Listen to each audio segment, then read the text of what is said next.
Bon, ben, on va démarrer. Ouais. Merci à tous. Merci Mathieu, encore une fois, d'être présent aujourd'hui pour parler de ces sujets de management de communauté tech, d'animation de communauté tech, d'inner source, de DevOps, de tout ce qui représente un petit peu ce qui est essentiel, j'ai l'impression, dans notre métier aujourd'hui de développeurs, développeuses, même dans le monde du test, du DevOps, etc. C'est super important de partager au niveau d'une équipe, de mettre en place des histoires de revue de code, des sessions de pair programming, des retours d'expérience aussi. Mais au Mhm. niveau d'une équipe, c'est souvent... déjà, c'est pas simple, mais, euh, Non. mais c'est déjà un sujet qui peut être traité au niveau des équipes. Maintenant, la vraie difficulté, c'est quand on est Soprasteria, qu'on a beaucoup d'équipes différentes, sur plein de projets différents, sur des technos différentes. Comment est-ce qu'on peut réussir justement à fédérer un peu tout le monde autour de ces sujets? Yes. Bon, ce que je vais dire, je vais peut-être me présenter rapido Tu pour peux te présenter. remettre un peu le contexte, pourquoi je suis là. Donc Mathieu, donc, ouais, donc, comme tu l'as dit, je travaille chez Soprasteria et j'ai une double casquette. Je m'occupe à la fois de la plateforme DevOps interne du groupe. Donc c'est une plateforme qu'on met à disposition de l'ensemble de nos projets côté Soprasteria, qui a maintenant 6 ans d'existence. Donc on pourra en revenir de qu'est-ce qu'on a pu faire sur ces 6 ans et jusqu'où on a pu aller. Et typiquement, l'inner sourcing est une des étapes que l'on a franchies il y a maintenant 2 ans.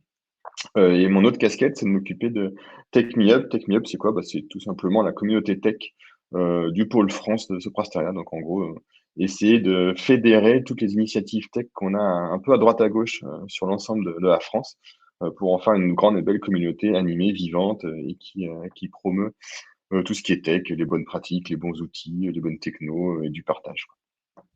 Voilà un petit peu Super. ce dont j'ai la chance de m'occuper. Donc c'est super varié, hein, parce que du coup, pour remettre un peu de chiffres, pour montrer un peu l'ampleur de la tâche qui est à la fois passionnante mais pas simple. La plateforme DevOps, hein, donc on est à 10 000 utilisateurs, près de 3 000 projets qui l'utilisent. Donc du coup, pas mal d'enjeux là-dessus. Et puis la communauté tech, on est entre 7 et 8 000 tech identifiés sur la France. Donc pareil, il faut savoir jongler entre les appétences de chacun, parce que tout le monde, enfin, étant une société de service, eh ben, on a des contextes riches, parce qu'on s'adapte au contexte de nos clients. Donc du coup, il faut pouvoir avoir un petit peu de flexibilité un peu dans tout ce qu'on propose. Donc voilà, on a déjà Super. un petit peu les premiers challenges. Donc après, ben, on a de l'outillage qui pour nous aider. Et Promise fait partie depuis plusieurs années de notre toolbox, à dire qu'on propose au projet. Et on a de plus en plus d'adhésion. Bah, ça rejoint aussi de plus en plus la volonté qu'on a de promouvoir tout ce qui est craftsmanship, évidemment, hein, parce que bah, du coup, d'une part, c'est intéressant, c'est enrichissant pour les développeurs, les techs, de connaître et de découvrir un petit peu ces pratiques. Et puis ça a aussi un petit peu un intérêt pour nous côté Soprasteria, c'est que ça amène plus de qualité au développement de nos projets. Et donc, bah, qui dit plus de qualité dit des clients plus contents. Et donc ça, on aime bien avoir des clients qui soient contents par rapport à tout ce qu'on promet. Donc si on peut satisfaire à la fois les développeurs et les clients, nous, c'est tout bonus, quoi. Super. Bah, écoute, merci pour cette intro. Effectivement, de mon côté, moi, pour me présenter, parce qu'il y a peut-être des personnes qui ne nous connaissent pas encore. Donc, moi, je suis CTO et cofondateur de Promise. Promise, à la base, on est éditeur du coup d'une solution dont tu as parlé rapidement, qui permet justement de partager des bonnes pratiques en équipe, de faire de ce qu'on appelle des revues de pratiques. C'est un peu comme des revues de code, mais l'idée, c'est pas de relire le code pour dire est-ce qu'il passe en production ou pas, mais plutôt de se poser pour de manière asynchrone, se réunir avec toute l'équipe ou toute une communauté de pratique, justement, et de discuter de sujets tech qu'on a abordés pendant le sprint ou pendant la semaine, du type des sujets d'architecture, des sujets de test, etc. Et des pratiques qu'on aurait vu passer, des nouvelles pratiques qu'on a mis en place sur l'utilisation de Logger, par exemple, de nouvelles images Docker, etc. Ou des pratiques qu'on pourrait sûrement améliorer.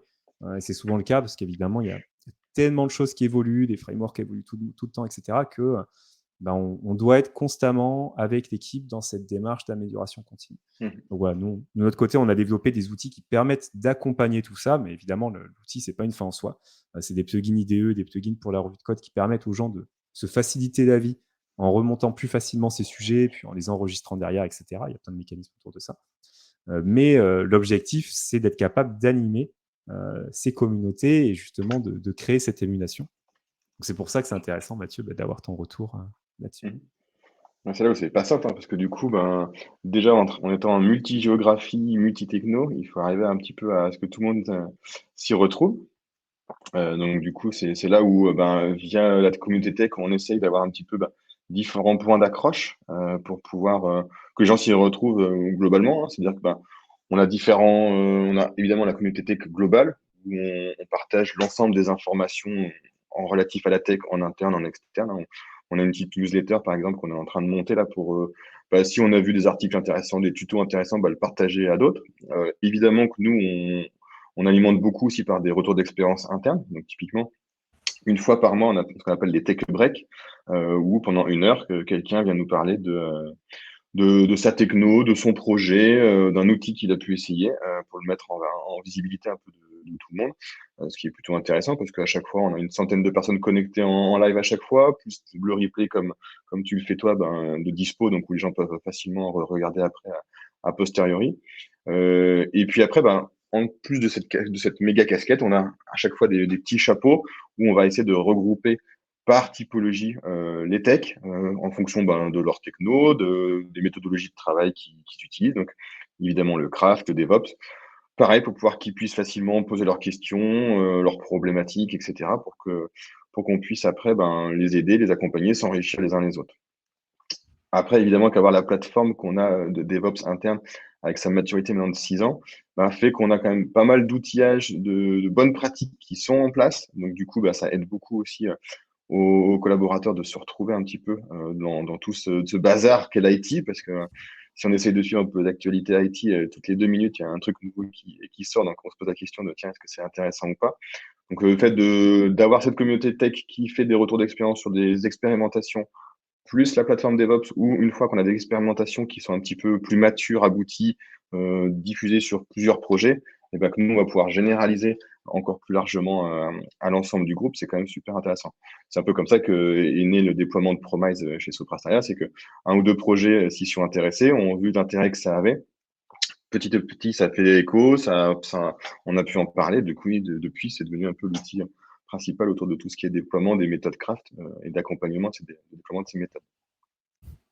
Super. Et du coup, tout ça, c'est au sein de la communauté Tech Me Up. Et, Ouais, euh, et cette communauté, d'ailleurs, est-ce que c'est quelque chose en fait dans lequel il faut adhérer quand tu es chez Sopra? Est-ce que tout le monde en fait partie? Comment ça se passe? nous, on est gentil, on force personne. Donc après, on en parle à tout D'accord. le monde pour que les gens soient un Ouais. peu au courant que ça existe. Mais t'es pas inscrit par défaut dans la communauté. Parce que, enfin, typiquement, sur des profils très juniors, on peut se chercher au début. Donc, est-ce qu'on se considère tech, pas tech? Bah, donc, du coup, c'est difficile si tu te considères pas tech, de te retrouver dans un communauté tech où tu vas te dire, on me force la main alors que j'ai pas forcément envie. Et puis, inversement, on a aussi l'effet sympa, c'est que on a des gens de plus en plus non tech qui s'intéressent un peu à tout ce qu'on fait aussi. D'une part parce que on partage des retours d'expérience qui peuvent être plus globaux, et puis aussi parce que ça intéresse d'autres typologies de collaborateurs. Donc, toi, des profils plutôt fonctionnels, par exemple, se disent, bah, ça serait cool qu'on ait aussi une communauté aussi fédérée, aussi vivante, pour pouvoir animer bah, nos profils fonctionnels et leur métier, quoi. Donc, du coup, non, c'est quelque chose qu'on met en forte visibilité, évidemment, à tous les collaborateurs, les nouveaux arrivants, etc. Et après, bah, c'est libre d'accès, donc chacun peut, comment on fonctionne, hein, c'est assez simple. On a un portail interne où on partage toutes les infos, les VOD, donc les enregistrements des webinaires qu'on peut faire. On a des gens qui écrivent des articles, des fois, ceux qui ne se sentent pas forcément d'être speaker en audio, eh ben, ils écrivent des articles, donc pareil, on partage les articles. On a tout un ensemble, ce que je peux peut-être partager là, juste pour montrer un peu ce qu'on couvre. Tac, dans ouh là là, ça me demande beaucoup trop de choses. On va faire la fenêtre, hein, c'est bien. Dites-moi quand Ça m'amène à plein de vous questions que je pourrais te poser après d'ailleurs. cool. Est-ce que vous voyez mon PPT? Magnifique. Alors là, on voit ton Chrome Ah donc c'est directement. pas OK, donc c'est que j'ai pas partagé le bon truc. Alors, arrêtez le partage. Hop, partager. Ah, je découvre ton outil, donc il faut être indulgent avec moi. Aucun problème. On pourra le couper au montage.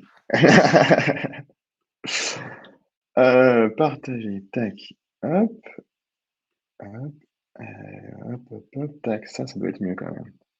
Là, C'est parfait. Ok, nickel. Donc ça, c'est juste un petit slide qui montre un petit peu de ce qu'on couvre avec TechMeUp, donc avec la communauté technique. Et donc, du coup, ce qu'on va retrouver comme information, pour en revenir au sujet où j'en ai noté, hein, sur le portail, on couvre tout un axe RH. Donc, on s'assure un petit peu tout ce qui est accompagnement de carrière, accompagnement de formation des profils techniques pour s'assurer qu'on répond aux attentes, aux enjeux, qu'on est à jour par rapport à tous les outils, les méthodologies, les pratiques qu'on peut proposer. Donc, on est en lien typiquement avec notre académie interne, avec les responsables RH internes, avec les responsables de recrutement aussi, pour s'assurer que quand on va faire du recrutement, comme toutes les entreprises dans le monde IT, on recrute évidemment beaucoup. Donc, il faut aussi qu'on soit pertinent quand on va aller essayer de chercher des nouveaux collaborateurs. On a une partie opérationnelle. L'idée, c'est de s'assurer que les techs bénéficient des bons outils pour leur quotidien, qu'ils ont les bons logiciels, qu'ils ont les bonnes plateformes, qu'elles sont à jour, qu'elles sont opérationnelles, fonctionnelles, qu'ils ont accès à de l'accompagnement. Typiquement, on a tout un accompagnement autour du craftsmanship. On en parle beaucoup, mais c'est quand même quelque chose qui marche bien et qui est très tendance. Donc, du coup, on a des coachs craft qui sont en capacité d'aller accompagner, mettre en place un petit peu tout ça au sein de projets. Et puis un dernier axe autour de tout ce qui est communication, et mettre en visibilité tout ce qu'on fait de bien, aussi bien en interne et puis de plus en plus en externe. On a de plus en plus de nos collaborateurs, de nos techs qui se proposent sur des différents CFP, des conférences tech un petit peu à travers la France pour promouvoir un petit peu tout ça. Et puis c'est un exercice plutôt sympa. C'est vrai que moi qui ai goûté, une fois qu'on y a pris goût, c'est souvent quelque chose qu'on a envie de refaire, quoi. Donc voilà, sur notre portail, on va retrouver un petit peu toutes ces informations pour que quand on arrive ou qu'on ne connaît pas encore la communauté tech de Soprasteria, on sache un petit peu ce qui s'y passe, comment y adhérer. Si on veut être plus que spectateur et participant, c'est ouvert aussi. C'est-à-dire que nous, il y a pas une équipe dédiée qui doit faire ça tout le temps et c'est son précaré. Le collectif, comme on s'appelle, se veut le plus ouvert possible. Donc si quelqu'un a une bonne idée, de la motivation, il peut nous contacter et puis on va l'embarquer au plus fort. Ce qui va aider aussi, avec un effet rebond, c'est que plus il y a de gens qui sont impliqués, plus le déploiement de ce collectif, de ces initiatives, de cette volonté qu'on a d'aller vers de l'excellence technique chez Soprasteria, va pouvoir se répandre plus facilement parce que l'idée, c'est que ce soit pas concentré sur des profils parisiens, hein. Bien au contraire, on essaie d'avoir une représentativité à la fois géographique, c'est-à-dire que de s'assurer que on a des techs de toute la France qui participent, qui contribuent, et puis de tous âges aussi, parce que en fonction de ta seniorité, t'as pas forcément les mêmes envies, les mêmes appétences. Donc du coup, on s'assure aussi qu'on a aussi bien des très juniors qui participent activement, mais aussi des très seniors, pour s'assurer qu'on essaie de répondre aux attentes d'un maximum. Et d'ailleurs, est-ce que tu as un retour sur, les profils qui contribuent le plus, on va dire? Ou est-ce qu'il y a quelque chose qui se dégage sur des personnes qui seraient plus acteurs dans cette communauté? Heu, non, il y a vraiment pas de malheureusement, enfin malheureusement ou heureusement, je sais pas, mais de profil, on va dire, un petit peu pré-câblé pour ça. Mmh. Parce que j'ai des très seniors, des très juniors, des passionnés de la tech depuis, leur plus jeune âge, comme aussi des gens qui sont en reconversion professionnelle, qui étaient pas du tout tech, on va dire, à la base et qui, depuis qu'ils sont mis dedans, se sont découverts une vraie passion et du coup s'y mettent. Donc c'est vraiment hyper hétérogène et c'est ça qui est hyper enrichissant parce que du coup, tout le monde apporte une vision assez différente, mais qui converge quand même dans l'idée de faire de la tech pour faire de la bonne tech, se faire plaisir dans la tech et progresser dans la tech. Mais non, non, enfin, toi, j'ai des gens de Bordeaux, de Toulouse, de Aix, de Lyon, enfin de partout, des hommes, des femmes. Donc ça, c'est cool aussi. C'est pas quelque chose qui est simple, hein. On sait que dans l'IT, la balance penche fortement du côté des hommes, mais on a commencé à faire un petit sous-groupe qui s'appelle Tech Women Up en interne pour encourager encore plus les femmes les femmes tech à s'exprimer et à participer activement à ça, parce qu'on sait des fois qu'il y a un peu des biais de l'imposteur et compagnie. Donc ça, on a commencé, on a plutôt bien réussi à casser ça. Là, au sein de Tech Women Up, il y a plus de 150 femmes tech qui participent à cette initiative et de plus en plus d'entre elles participent en plus globalement à la communauté tech au sens large, donc ce qui est super intéressant. Super. Et tu disais en proportion, des personnes qui participent justement à la communauté, Take Me Up, enfin qui font partie de la communauté Take Me Up, ça représente combien de personnes pour la globalité, on va dire, des profils Ah, tech en France? c'est là où on peut se dire que le bas blesse un peu parce que, comme je disais, on est quand même plutôt 7 000 tech à peu près normalement de principe quand on fait les extracts un petit peu des effectifs. Mais on se rend compte qu'on est plutôt sur une 30, 40, 50 en fonction de certaines périodes d'acteurs qui vont Mmh. vraiment être dans l'action. C'est très peu, c'est bien aussi, hein. Enfin, après voilà, il y a le quotidien qui fait que tous les projets sont déjà bien occupés à réaliser leurs projets, leurs tâches. Donc du coup, trouver du temps, même si nous on accompagne évidemment avec du financement de temps, si les gens ont besoin de temps pour travailler sur TechMeetup, on va pas leur demander de faire ça de 21h à 22h en temps masqué, hein. C'est quelque chose qu'on a dès le début dit non, c'est hors de question. Enfin, c'est pas comme ça qu'on veut fonctionner. On veut vraiment que pour promouvoir la tech, eh ben, on se donne les moyens de le faire. Donc voilà, donc après voilà, il faut arriver à faire tout ça. 50, c'est quand même pas si mal aussi. Ça nous permet d'avoir un bon rayonnement niveau France. Et du coup, d'avoir de plus en plus de retours aussi terrain, de savoir ce que les gens en pensent, hein. Enfin, c'est bien aussi de lancer des initiatives comme ça, mais si ça sert à personne et que les gens comprennent pas, c'est se faire plaisir pour pas grand-chose. Donc, c'est pas du tout notre but. Et donc, du coup, on voit qu'on a de plus en plus de retours positifs, d'impact positif, hein. Typiquement, sur la partie RH, c'est de plus en plus ancré. Donc, du coup, dans les suivis de carrière, quand nous, on a un système de mentorat et de manager opérationnel, ça, c'est des gens qui vont en parler, donc, du coup, qui vont t'accompagner pour t'assurer que tu vois un petit peu comment tu vas progresser, sur quelle typologie de métier que tu veux progresser, parce que la tech, c'est hyper large en termes de métiers possibles. Donc l'idée, c'est de montrer qu'il n'y a pas une voie royale unique à suivre, qu'en fonction de ses appétences, est-ce que je suis plutôt un architecte, un expert technique, un expert de développement, enfin, un mix profil, et ben, je vais pouvoir continuer à progresser. Pour ça, typiquement, on a créé tout un ensemble de personas, donc qui sont des petites fiches assez simples qui vont montrer quelles sont les compétences qu'on doit acquérir pour gravir un peu les échelons, quelles sont les tâches un petit peu qu'on doit réaliser, et toujours avec une optique tech et un vocabulaire très tech, pour que ça soit le Mmh. plus, on va dire, pragmatique possible et percutant. Et au niveau des présentations, qu'il va y avoir justement dans la communauté, est-ce qu'il y a des externes aussi qui sont invités ou c'est surtout des présentations internes? Alors, nous, on focalise beaucoup sur de l'interne, mais on s'interdit pas de faire de l'externe. Pourquoi on focalise sur de l'interne? Parce qu'on s'est rendu compte qu'on avait un peu un syndrome de, on n'osait pas. Alors que pour autant, on avait quand même des sujets, des projets hyper intéressants, hyper pointus, donc où on avait quand même tout intérêt à s'en parler. Parce que déjà, au moins entre nous, le savoir que, bah, tiens, à Aix, ils font un projet sur Kafka ou je ne sais pas quoi. Tiens, il y a un projet à Strasbourg. Eux, ils sont plutôt novices sur ce genre de techno. Savoir que il y a des copains toulousains qui pourront peut-être nous aider, c'est intéressant. Donc, on a vraiment focalisé dans un premier, enfin, sur l'interne pour vraiment fédérer aussi, montrer que voilà, parce que souvent on dit ah mais c'est mieux ailleurs. Mais en fait non, mais regardez, on a déjà du côté interne, on a déjà plein de choses hyper intéressantes. Pour autant, on s'interdit pas d'aller chercher quand c'est des sujets assez nouveaux ou qu'on connaît pas, d'aller chercher des speakers externes pour pouvoir un peu aussi s'ouvrir les chakras. C'est bien de vivre un petit peu en autarcie, mais il faut aussi s'enrichir un petit peu de ce qui se passe ailleurs. Et donc ça, on essaie de le faire assez régulièrement aussi. Typiquement, nous, on a, donc je te parlais tout à l'heure des Tech Breaks qui sont nos petits webinaires une fois par mois, d'1 heure. On a après ce qu'on appelle la Tech Assembly. Tech Assembly, c'est un peu comme, alors toi, tu es de Bordeaux, donc je vais te dire BDX.io, mais c'est un peu comme notre Devox interne où en gros pendant 2 jours, on a 2 jours de conférences donc, qui sont banalisées en formation, où on va avoir, mais comme pour un DevOps ou un BDX, IO ou d'autres conf, vraiment 8 heures de conf qui s'enchaînent dans la journée avec divers intervenants. L'idée, c'est qu'on fait 80% de conférences internes pour que des gens qui n'ont pas l'habitude ou qui ont envie de s'essayer en speaker puissent venir en speaker. Et après, on fait 2 keynotes, une par journée, qui sont, elles, obligatoirement des acteurs externes. Ce qui nous permet, du coup, d'avoir souvent, on essaie d'avoir des speakers un peu sympas qui sont à l'aise, tout ça, donc pour donner aussi envie à d'autres de se tenter en speaker, et puis qui viennent nous parler d'un sujet plutôt intéressant. Qui c'est qu'on a eu? On a eu Sébastien Blanc à l'époque quand il était venu parler de Quarkus, on a Philippe Charrière qui est venu nous parler de GitLab, enfin, toi, des gens un petit peu reconnus et qui sont plutôt sympas, donc qui en donnent envie un peu de faire ça là-dessus. Donc, on essaie de s'enrichir à la fois de l'interne, à la fois de l'externe, pour montrer qu'il y a une dynamique interne, que c'est pas forcément mieux à côté, mais aussi quand même qu'il y a des choses qu'on peut venir compléter dans ce qu'on fait déjà au quotidien.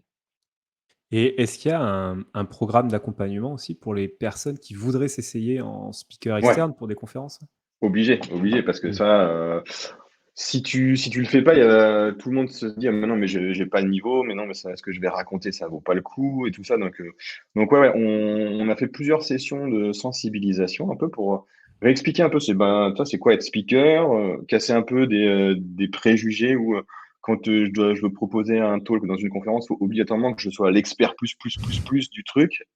Non, moi, ce que je leur dis à chaque fois, tant que quand ce que tu présentes dans la conférence est au niveau de ce que tu as promis, si tu dis que c'est une sensibilisation à Promise, enfin, je ne m'attends pas à ce que le mec soit le mec qui connaît le moindre bout de feature de Promise à ligne de code près. Pareil pour Kafka, quoi. Si je suis là pour dire voilà comment ça marche Kafka globalement, j'ai pas dit venez de découvrir la répartition de charges sur un cluster Kafka en production. Tant que le message est clair, normalement, ça aide. Donc ça, on le fait.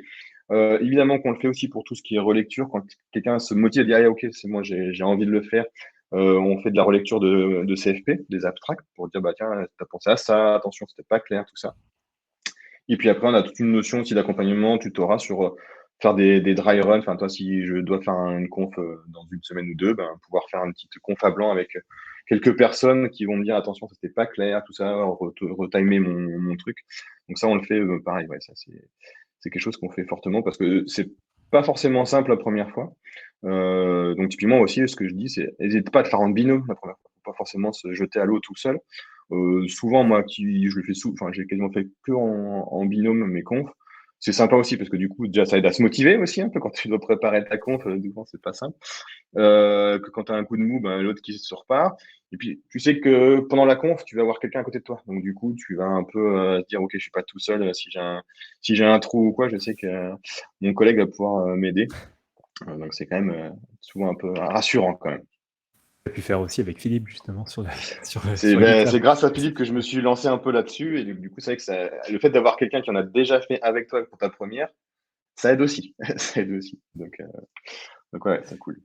Super. Ouais, effectivement, c'est vraiment quelque chose d'important et on le voit de plus en plus, même en dehors de Sopra, mais il y a des groupes qui se créent. Il y a Julien Topsu, par exemple, qui est assez actif là-dessus, où justement, des personnes essayent d'accompagner des speakers, leur proposent justement de faire des talks. Alors souvent, nous, ce qu'on voit, hein, c'est des personnes qui peuvent participer à des BBL entre midi et deux, puis qui peuvent faire des petits meet-up internes ou des webinars comme ça, et derrière, qui peuvent se proposer dans des groupes pour rejouer la même présentation, où c'est toujours plus simple évidemment de rejouer quelque chose qu'on a déjà joué devant quelques personnes.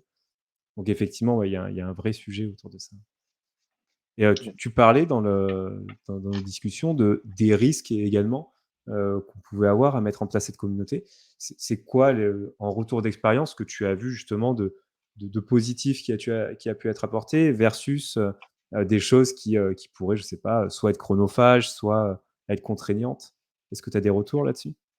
Ouais. Alors, ce qui a été bénéfique, alors c'est marrant, c'est à la fois bénéfique et un peu négatif. C'est ce que je disais tout à l'heure, c'est que le fait que notre communauté tech marche très bien, ça a motivé d'autres communautés à se dire, ah, il faudrait qu'on fasse aussi. Un peu de toi de jalousie, Mmh. mais qui du coup a fait bouger les choses parce qu'on a d'autres types de profils que les techs chez Soprasteria. Ça faisait pas mal de temps qu'ils faisaient pas forcément grand chose. Et le fait qu'ils voient de la tech tout le temps, ils sont pénibles ces techs là à faire tout plein de choses. Peut-être que nous aussi on se gueule. Donc effectivement, c'est un des effets du coup un peu positifs, c'est quoi là? Du coup, ça a permis d'embrayer une dynamique communautaire un peu plus globale que juste les techs. Après, au sein de la communauté, ça a pallié un petit manque qu'on avait pendant un temps sur l'accompagnement carrière, sur donner des objectifs, de dire, ah, en fait, ok, c'est une boîte tech, c'est pas une boîte lambda.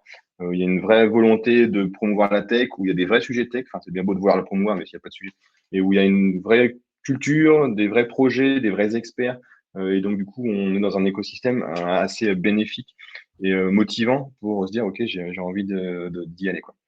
Après, les effets un peu plus négatifs, c'était un grand mot, c'est que ça a mis un peu, par contre, en exergue, où on a redécouvert, on va dire que sur certaines plaques, certains pôles, bon, il y avait des trous dans la raquette, quoi, et on voyait que on n'arrivait pas à faire passer les messages, donc ça a permis, ça a mis un peu en exergue là-dessus, mais du coup, ça nous a permis de nous réorganiser pour dire, ok, sur tel, alors, c'était pas vraiment des géographies, c'était plutôt sur tel bout de géographie, on voit que là, il y a un trou, peut-être parce qu'il n'y avait pas un relais assez actif, tout ça. Donc, du coup, ça a mis un peu en lumière tout ça, donc montrer qu'on était un peu hétérogène, mais ce qui, sur le fond, est un peu normal, hein. On peut pas être partout, tout le temps. On a beaucoup de communication, comme toutes les entreprises, donc souvent, ben, toutes les communications, ça se noie, donc les gens, au bout d'un moment, ils suivent plus, donc faut être un peu imaginatif pour trouver des nouveaux moyens de faire passer tes messages, de s'assurer que les gens comprennent ce que tu veux faire, tout ça. Donc c'est là où c'est pas simple. Mais c'est là où du coup ça te force à te réinventer tout le temps, à être un peu innovant aussi sur la façon de voir les choses. Et puis encore une fois, vu qu'on a un spectre hyper large de profils, tous les profils ne vont pas être réceptifs à toutes les mêmes communications, à tous les mêmes sujets, à tous les mêmes. Donc du coup, il faut arriver à ne pas tomber trop dans le spécifique, parce que sinon tu sais que tu vas lâcher un bout du wagon et c'est pas du tout notre volonté. Du type, si tu fais que des communications avec les newsletters autour de Kafka ou du DevOps, Voilà, les gens ils vont dire bah c'est bon, vous êtes gentil, c'est pas ce qui nous intéresse, quoi. et c'est quoi du coup est-ce que tu as des tips autour justement de la communication à avoir pour essayer de rendre ça vivant et d'animer ça? Il n'y a pas vraiment de tips, on a essayé beaucoup de choses. À chaque fois, ça marche bien, mais pas autant qu'on voudrait. Ce qui marche le mieux, mais c'est ce qui est un peu le plus complexe, c'est la proximité physique. Donc toi, depuis le début de l'année, moi, j'essaie de faire le tour un peu de tous nos grands sites pour aller voir les gens, leur en parler, etc. Où il y a des moments un peu, enfin, timés, mais aussi par du off, toi, où tu vas boire un coup avec les gens, t'en sors ton truc pour en parler.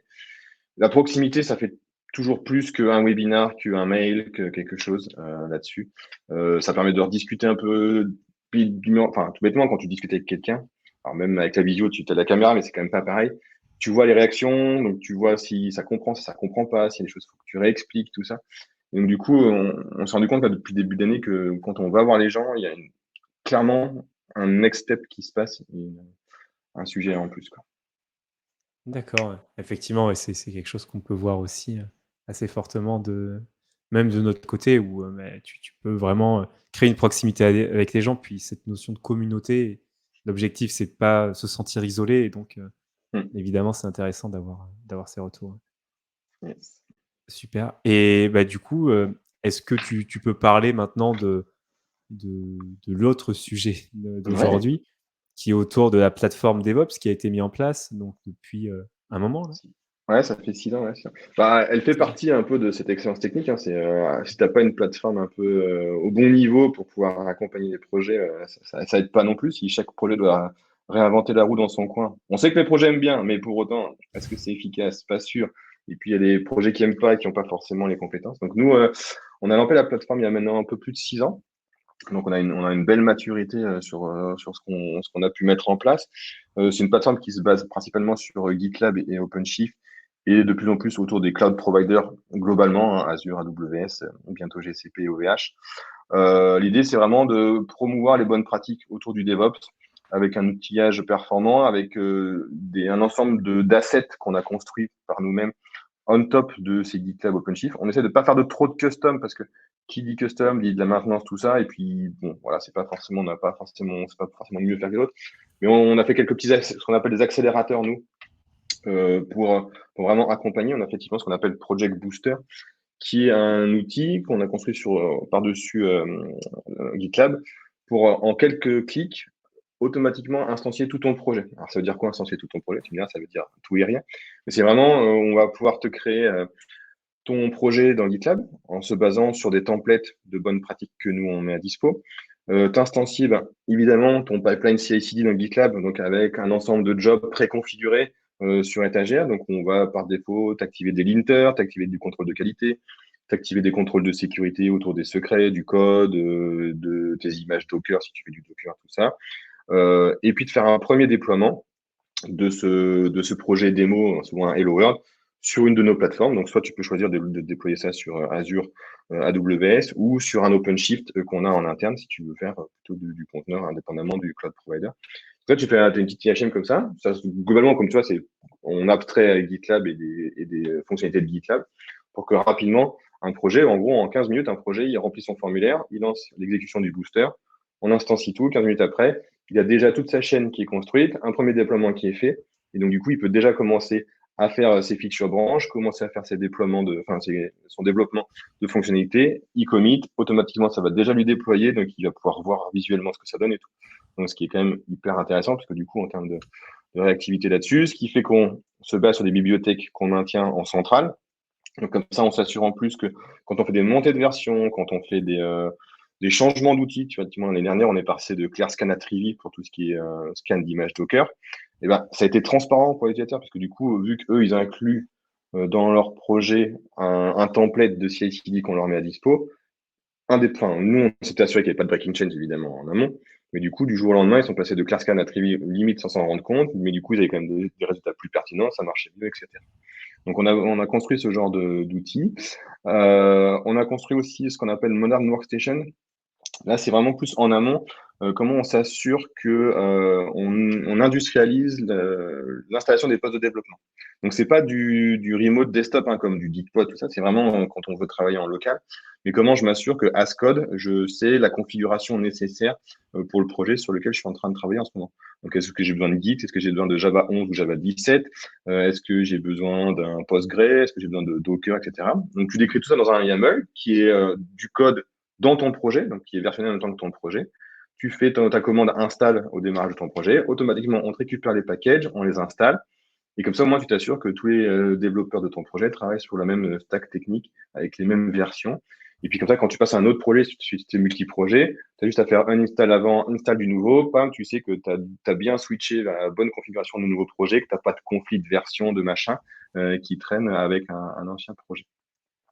Ah, donc on parle pas Voilà. mal de développeur expérience en fait Exactement. quand tu Là, dis c'est ça. vraiment autour du dev. Voilà, comment faciliter la vie du dev pour qu'il n'ait pas à se gratter les cheveux à chaque fois qu'il doit utiliser un projet ou parce qu'il est sur un projet ou même une version de projet. Parce qu'il se peut que toi, entre deux versions de ton projet, t'aies changé la version de Postgre ou whatever. Et ben, du coup, tu sais que tu switches de branche, tu fais un update de ta config. Hop, il va te dire, OK, t'es plus en Postgre 11, t'es en Postgre 10. Du coup, tu le remets dans la bonne version pour t'assurer que tu es bien en même mode de compatibilité que la branche sur laquelle tu travailles. OK, donc ouais, c'est assez complet, ça permet vraiment d'accélérer, donc de booster, le nom est bien choisi, Exactement. la vitesse de développement lorsque tu pars sur un projet de cette manière-là. Et une fois que le projet est lancé, bah, ça nous amène à une autre étape où, bah, tu es en train de développer dans ton projet et tu te rends compte que tu as besoin, je sais pas, de faire un système d'authentification, tu as besoin d'un truc existant. Tu vois là où je veux en venir? Tout à fait. Et c'est là Plutôt où que de on fera réinventer. bien la roue. On va passer sur l'inner sourcing.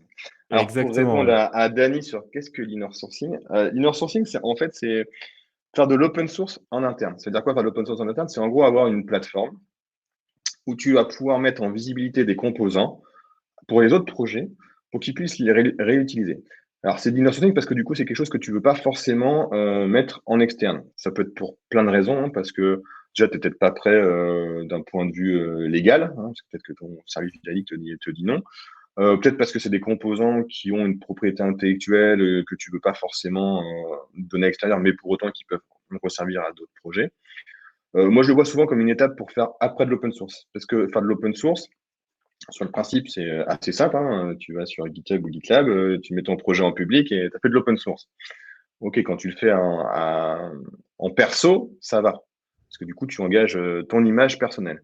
Quand tu commences à le faire à l'échelle d'une entreprise, si je commence à publier des librairies d'authentification labellisées Soprasteria, que le code il est tout pourri, que ça marche pas, que c'est pas testé, qu'il n'y a pas de documentation, là, j'engage plus l'image de mon entreprise et je suis pas sûr que mon entreprise sera très contente que je dégage cette image. Et puis mes clients, s'ils vont voir le repo Soprasteria open source, qui voient des trucs tout pourris, ils font, enfin, en fait, c'est des branquignoles Soprasteria, je vais pas bosser avec eux.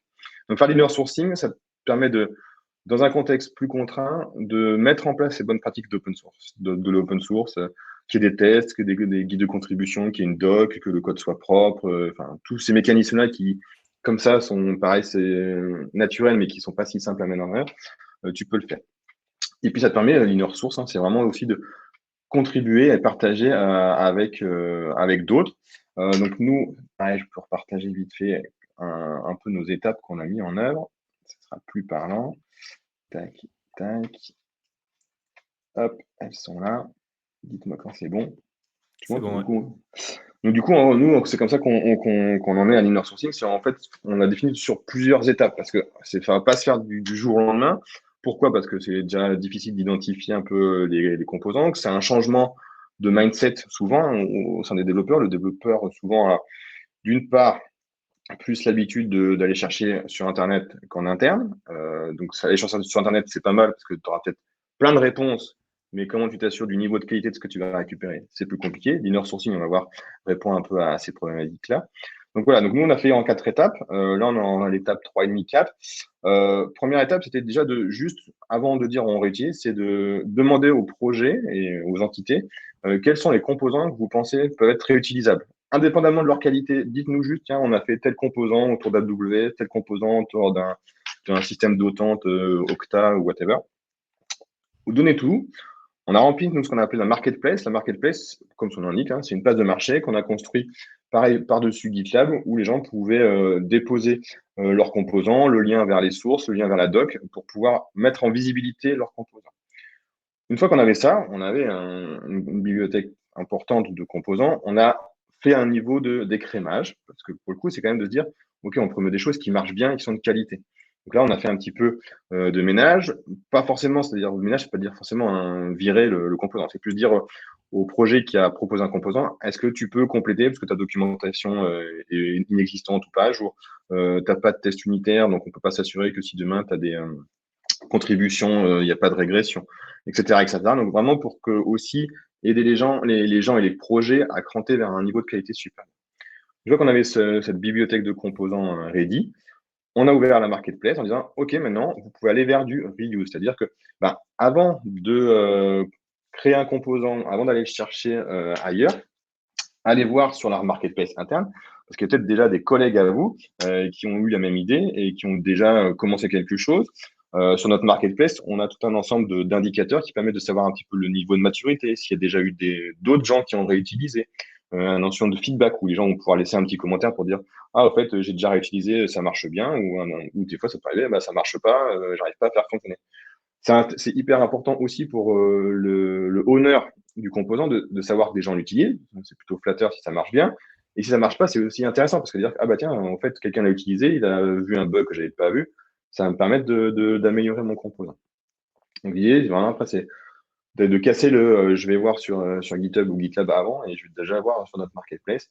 Et puis après, à niveau du groupe, c'est vraiment que on ait un taux de réutilisation le plus fort possible des composants qui sont proposés. C'est-à-dire que voilà, on a un niveau, on est arrivé, je vais y arriver, pardon, à un niveau de maturité assez intéressant avec une bibliothèque de composants assez variée, large, etc., qui marche bien.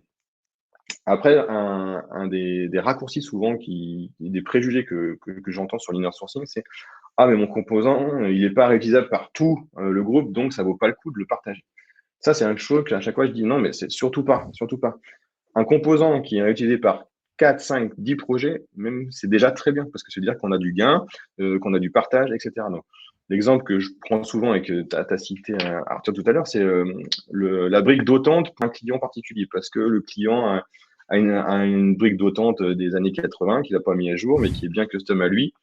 Combien de fois je vois, il y a 10 projets qui travaillent pour ce client, pour peu qu'ils ne soient pas dans la même ville, tu as quasiment 10 fois une librairie différente pour ce même composant.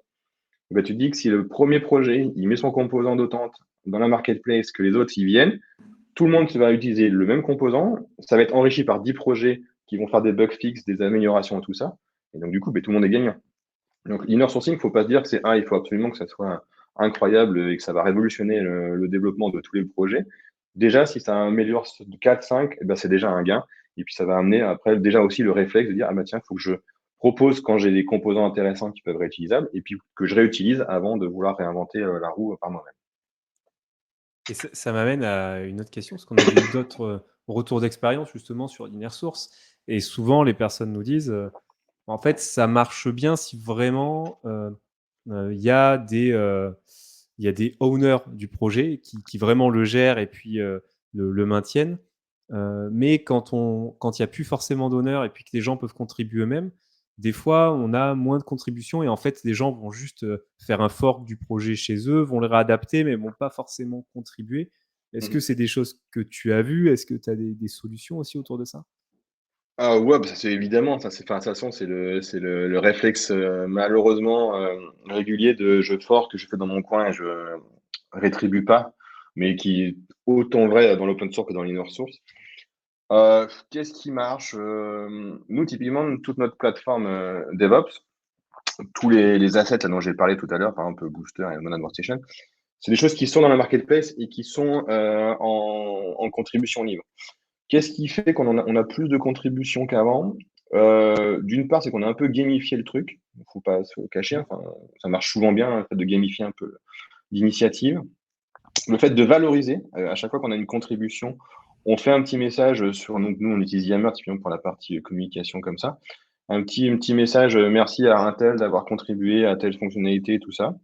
Ça valorise le gars. Donc souvent, ceux qui l'ont fait une fois le refont. Donc ça montre quand même qu'une fois que si tu arrives à faire passer l'étape 1, le fait de dire merci, bah, c'est tout bête, hein, ça aide à faire une étape 2 et 3. Après, voilà, bah, on en parle régulièrement aussi. Enfin, c'est aussi malheureusement du rabâchage. On va pas se le cacher. Et puis voilà. Après, ce qui marche bien aussi, c'est pas que pour une ressource, hein, mais aussi pour globalement la réutilisation de composants, c'est les Rex. Un projet qui a réutilisé un composant et qui prend le temps de faire une petite vidéo de 5 minutes pour dire ah bah j'ai réutilisé tel composant pour dans mon contexte, ça a bien marché, etc. Bah, évidemment que ça rassure, hein, enfin, comme tout un chacun, quand on doit réutiliser quelque chose, le fait de savoir que quelqu'un l'a déjà fait avant nous, évidemment que ça va te rassurer, que tu vas sûrement être plus enclin à y aller que si tu es le premier à devoir franchir le pas, quoi. Super et beh, merci pour ces tips et est-ce que tu pourrais être capable de alors ça va être difficile comme question, mais quantifier un retour sur investissement? Je vais prendre ma casquette, tu sais, voilà un peu, héroïste où, on se demande toujours: «OK, on met ça en place». Évidemment, ça demande un effort d'animation et de mise en place, mais, est-ce que alors c'est peut-être difficile à quantifier, mais, en fait d'intuition, j'imagine qu'avec le retour que tu peux avoir, tu peux dire: «Bah, en fait, c'est évident qu'on a gagné puisqu'il y a eu X réutilisation de ça, qui aurait pris 3 semaines à développer» et cetera. C'est quoi ton regard là-dessus? Ah, le premier regard, c'est que faut surtout pas croire qu'on va avoir du ROI dans les 6 premiers mois. Hein, Mmh. c'est utopique de dire que ça marche comme ça. Nous, l'inner sourcing, ça fait plus de 2 ans qu'on l'a lancé, et clairement, ça a mis, enfin, par rapport aux 4 étapes, déjà, ben, 1re étape, ça prend bien 6 mois d'essayer de capitaliser sur qu'est-ce qu'on peut faire. Après, donc au bout d'1 an, tu as une première marketplace à peu près propre. Donc tu t'en parles, t'en parles, t'en parles et tu es plutôt à 6 mois après où tu commences à avoir un peu de ROI sur ça. Après le ROI, bah, il est hyper, matriciel parce que en fonction de est-ce que tu as proposé un composant qui est une petite librairie, par exemple, de développement, ou, nous, on a des composants qui sont limite des plateformes complètes. Typiquement, Oui, on a une entité qui a monté une plateforme autour de tout ce qui est santé, donc qui correspond, toi, à l'hébergement de données de santé avec, des grandes briques qui sont utilisées dans le monde de la santé. Évidemment que, bah, là, si, un projet le reprend, alors certes, ça a coûté, X mois à la monter la plateforme, mais, le gain, il est immédiat de X mois pareil. Là où la petite, il y a enfin petite, pas au sens péjoratif, mais la petite librairie de développement que tu as peut-être fait en 1 ou 2 jours, eh ben, oui, c'est sûr qu'il faut peut-être plus 10, 15, 20 projets qui la réutilisent pour voir un gain un peu significatif. ouais, Moi, je considère que ce que je dis à chaque fois, c'est que si déjà 5 projets, même pour une librairie, la réutilisent, bah, 5 fois 5, enfin, plus la maintenance, plus le fait qu'après tu aies de la multi-contribution. Donc, du coup, ça veut dire que tu sais que ta librairie, elle va vivre, que ça va pas être dans un coin, que même si toi, tu as pas le temps, que tu dis, ah, putain, j'ai une idée de feature ou trouvé un bug, j'ai pas tout le temps de tout de suite la corriger. Tu le poses, tu sais que vu qu'il y a d'autres projets qui utilisent, tu auras sûrement peut-être un retour parce qu'il y a un mec qui aura le temps ou enfin, qui saura le corriger vite. Bah, du coup, ta boucle de réaction de qualité aussi, elle va être là. Donc, c'est pas forcément un ROI financier, mais du coup, tu as un ROI de stabilité, d'augmentation de la qualité, de la sécurité de tout ce que tu fais qui est intéressant. Donc, malheureusement, il n'y a pas une réponse mathématique où X jours d'invest égale Y jours de ROI. Voilà. Après, c'est toujours pareil. Il y a des composants qui vont être réutilisables dans un large scope. Donc, évidemment que l'investissement peut être plus important au démarrage parce que du coup, tu vas pouvoir couvrir plus de projets potentiels. Là où une librairie spécifique pour le contexte du client auto sur sa brique d'autante qu'il a créé lui-même, bon, ok, tu n'auras peut-être pas un ROI de 10 000 jours, mais tu auras quand même un ROI. Et je pense que ça, c'est quand même assez intéressant. Et puis, ça évite d'avoir. Souvent, on a le mode, la librairie Toto, c'est le développeur expérimenté de l'équipe qui l'a fait. Le jour où il est pas là, qu'il est en vacances ou qu'il a changé de projet ou de boîte, et qu'il y a un bug prenant X ou Y du composant, tu fais ah, et merde, qui c'est qui est capable d'aller mettre les mains dedans pour corriger. Donc le fait de, toi, ouais, il y a il y a peut-être que 5 projets, mais au moins ça fait que tu répartis aussi les connaissances et les compétences sur d'autres. Donc c'est quand même bénéfique. Ouais, ça m'amène un peu à la question de la fin, parce qu'on arrive à la fin de cet échange. C'est quoi les bénéfices principaux du coup que tu mettrais en avant? Est-ce que c'est une partie RH, communication? Est-ce que c'est opérationnel? Est-ce que c'est sur de la qualité? Bah, c'est Après 2 ans, effectivement. ouais, ouais. RH, indéniablement, quand tu fais l'effort, enfin, c'est pas un effort, mais quand tu fais l'action de valoriser. C'est-à-dire que quelqu'un qui a contribué, soit en tant qu'honneur, soit en tant que contributeur sur un autre composant, tu lui dis merci et tout ça, c'est valorisant. Donc, comme je disais tout à l'heure, le fait de dire merci, ben, c'est pas rare qu'on voit ceux qui ont été contribués une fois, tu leur dire merci, tu leur fais un retour sur ce qu'ils ont contribué.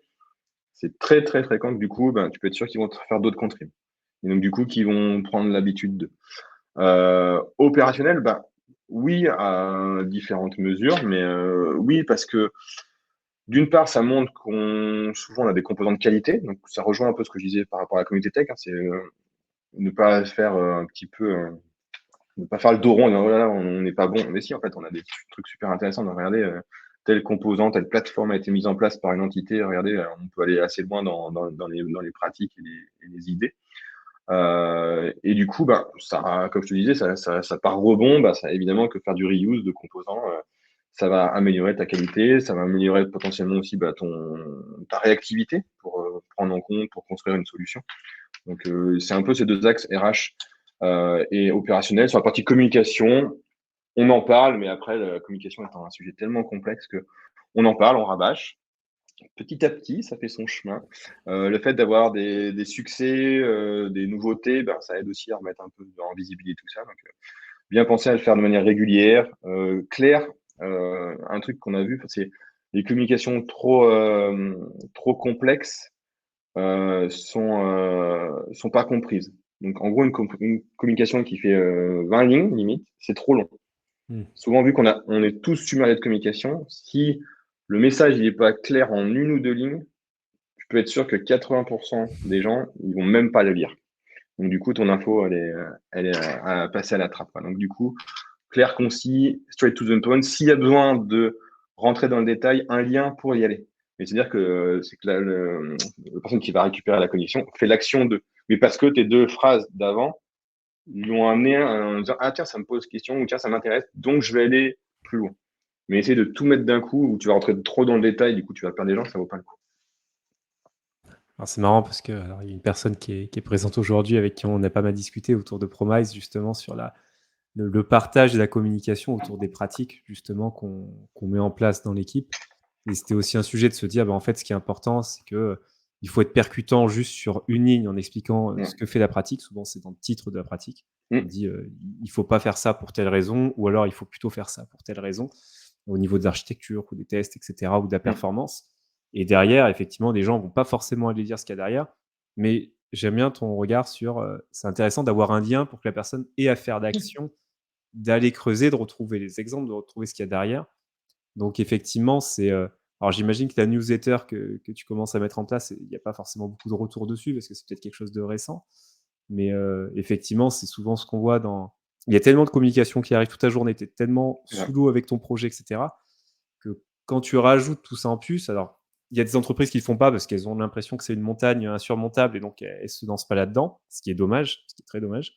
Mais effectivement, c'est bien de le faire et c'est bien de valoriser tout ce qui a été fait. Et j'ai l'impression qu'effectivement, alors d'un point de vue extérieur, en plus, par rapport à Sopra, je pense que ça porte ses fruits parce que on va au Devox, on voit qu'il y a 30 personnes avec un sweat Take Me Up, donc du coup, tout de suite, ça marque. On se dit, mais, donc il y a une vraie communauté, il y a une vraie démarche derrière. Ouais. Et puis après, comme tu disais, par rapport aux conférences, aujourd'hui, c'est quand même super important de partager à l'extérieur de l'entreprise, d'aller voir ce que les autres partagent. Mm. Et c'est comme ça qu'on progresse tous ensemble. Et ça crée une communauté. À l'échelle, comme tu disais, bah oui, ça va être 50 personnes pour 7000 sur la partie tech. Ah ouais. Donc évidemment, ça va grandir petit à petit. Mais c'est important qu'il y ait cette base, qu'il y ait des personnes qui sont un peu les early adopteurs internes de cette mise en place et de récupérer de plus en plus de monde pour que, utopiquement, les gens qui participent pas soient en minorité par rapport aux gens qui participent. Ouais, Euh, mais après, ça prend son temps. Enfin, toi, pour la partie communauté tech, quand on a lancé le collectif il y a 2 ans, on était 15. Maintenant, on est 50. Donc, ça reste petit par rapport à 7000. On n'arrivera jamais aux 7000 et on en est bien conscient. Mais pourtant, il y a de plus en plus de gens qui s'y intéressent. On voit qu'il y a de plus en plus de gens qui sont connectés aussi à nos webinaires et tout ça. Donc, toi, une fois par mois, on a à peu près 100, des fois plus de participants. À la Tech Assembly qu'on fait 2 fois par an, à notre petit Devox interne, c'est plus, la dernière fois, on a fait 1000 participants en 2 jours. ah oui, donc c'est une vraie conférence en fait où il y Donc, a ça commence à devenir une du vraie monde. conférence un peu sympa, quoi. Ouais. Ah, c'est clair. Et Donc puis en termes ça d'image et de prend petit à communication, petit. Et pareil pour la plateforme DevOps qu'on a lancée il y a 6 ans. Évidemment qu'on n'avait pas 10 000 utilisateurs et 3000 projets il y a 10 ans. Il y a 6 ans. Mais là, par contre, on voit, parce qu'on a des indicateurs quand même de suivre pour s'assurer que sur ce sur quoi on investit, ça marche. On voit qu'on est tout le temps en progression d'utilisation parce que les gens, de plus en plus, en entendent parler, ont des rex. Nous aussi, on s'améliore et tout ça. Donc, du coup, ça prend petit à petit. Tant que tous s'élargissent. Après, voilà, on est une entreprise de 50 000 personnes, hein, donc c'est sûr qu'on on peut pas aller voir tout le monde d'un coup, quoi. tout à fait. Ouais. Merci, écoute, pour tout ce retour d'expérience. Je ne sais pas si des personnes ont des questions. Si vous avez des questions, n'hésitez pas à les écrire maintenant. Je vais en profiter du coup pendant ce temps pour partager rapidement mon écran. Hop, juste pour montrer, avant le mot de la fin, les prochains webinars qu'on va avoir du coup. Donc, la semaine prochaine, on en a 2. Un sur la clean archigonale, qui est une concaténation de, bien sûr, architecture hexagonale et clean architecture, par Christophe, qui est chez Octo. Octo, qui est beaucoup plus petit que Soprasteria et qui joue pas mal aussi sur le côté. C'est très, très craft à la base. Mais effectivement, il y a les mêmes problématiques de communauté, de partage, etc., qu'on retrouve. Et ensuite, on a un autre webinar dans la semaine, donc 2 jours plus tard, sur l'onboarding des nouveaux développeurs et développeuses dans les équipes tech. Encore un sujet qui est lié un petit peu, tu vois, à ce dont on a parlé aujourd'hui. C'est important, voilà, donc on va en parler avec Georges et Sébastien, qui sont d'entreprises différentes, et du coup, on va voir un petit retour d'expérience sur comment est-ce que ça peut être mis en place. Nous aussi, on pourra amener les retours qu'on a de par le fait qu'on travaille avec beaucoup d'équipes et d'entreprises différentes. On Mhm. voit comment les entreprises se structurent autour de ça. Ouais. Mais c'est un vrai sujet qui est un petit peu lié à ce que tu racontais, hein, sur l'aspect communautaire. Quand tu arrives et que tu vois qu'il y a une communauté qui est active, c'est pas pareil que si tu vois que chaque équipe est complètement indépendante, qu'il n'y a pas de communication globale. Mhm. Là, au moins, c'est intéressant. Tu vois qu'il y a de Ouais, c'est sûr, l'activité. c'est sûr. Après, enfin, donc on essaie d'être très global. Après, un truc qu'on n'a pas voulu, hein, c'est aussi ne pas casser les initiatives locales. Parce qu'on n'a pas voulu en arrivant en disant, nous, c'est nous, la super communauté France, et puis les autres. Donc, on se veut fédérateur aussi de tout ce qui est local, parce qu'il y a aussi besoin, toi, quand on disait comment ça marche, de proximité. Donc, c'est bien aussi que on ait des petites communautés locales qui vivent aussi leur vie, il faut. Après, c'est juste qu'on leur dit, partagez-nous tout ce que vous faites, parce que ce que vous faites localement, ça t'a peut-être intéressé d'autres, mais continuez évidemment à vivre votre vie. Et du coup, pour répondre à la question de Dany sur est-ce qu'il y a des relais officiels de TechMeUp dans chaque entité de Sopra, sur la France, oui, on a ce qu'on appelle des ambassadeurs depuis maintenant 6 mois, qui sont des relais vraiment locaux, ambassadeurs et ambassadrices, dont on a, je sais plus, 20 ou 25 sites représentés. Donc, qui ont les infos, qui sont en capacité de parler de TechMeUp et tout ça. Sur hors France, pour l'instant, on est encore un peu pas forcément répandu en dehors de la France. Pourquoi? Parce que ça emmène la barrière de la langue, et qu'on a quand même beaucoup de choses qui sont en français actuellement. Et donc, du coup, si on voulait aller en Angleterre, tout ça, ce qui serait intéressant, c'est-à-dire qu'il faut un moment switcher en anglais, et ce qui, du coup, peut quand même être un frein, malheureusement, hein. En France, on aime bien parler français. Et du coup, là-dessus. Donc, voilà. Mais par contre, sur la partie France, on a des relais à chaque fois. Et ça aide, évidemment, à promouvoir, à passer la bonne parole, etc. Ouais, c'est un peu comme quand on voit autour de Promise qu'on met en place des ateliers de revue de pratique avec tout le monde. Souvent, ce qui se passe, c'est qu'on ne peut pas tout centraliser à un niveau. On va avoir des relais dans chaque équipe. Et les relais, souvent, ça va être des tech leads, hein. Mais effectivement, c'est ça qui marche bien, d'avoir des relais à chaque niveau, d'avoir les engineering managers, les head of engineering au-dessus, d'avoir les Mm. tech leads, etc. Et des responsables de communauté de pratique. En fait, Ouais. quand on commence à avoir beaucoup d'équipes, il faut ces relais parce que sinon, on peut pas avoir une personne qui va s'épuiser à tout suivre.